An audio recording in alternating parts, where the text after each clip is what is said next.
आता आम्ही ब्रह्मगिरीचा ट्रेक अर्ध्यापर्यंत पूर्ण केला होता आणि पुढे आल्यानंतर आमची पोरे येड्यासारखं का करायला तुम्हाला ते पुढे सांगतो. आता येथील मारुतीचं दर्शन घेतलं मग समोर निघायला लागलो. तितक्यात याचा फोटो सुरू झाला बाबा. जिथं तिथं यांचा फोटो सुरू होऊ लागलं आणि मग काय टुनुक उड्या मारत आम्ही समोर निघालो आणि मग समोर आले की झरणा दिसलाय. झरण्याचा आनंद घेता तुला व्ह्यू तर बघा. मग इथे एकदाच 2 माकडाची फोटो काढून टाकली आणि व्हिडिओ पण करून टाकला.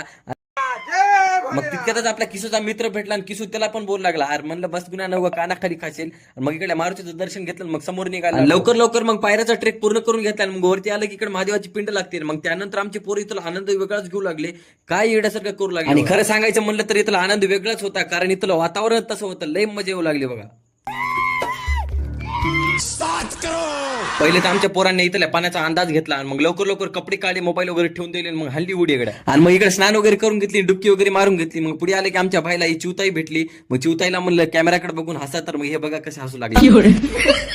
आता मी एकदम टॉपला आलो होतो, तर नित आल्यानंतर इतकं वार होते की नाही बघायचं कामच नाही. आता तुम्ही मला सांगा, व्हिडिओ बघता, लाईक करता, फॉलो करून नाही करून घेत, लवकर लवकर फॉलो करून घ्या, नाहीतर लग्न होत नाही बरं का. आपल्याला काही जुबान आहे.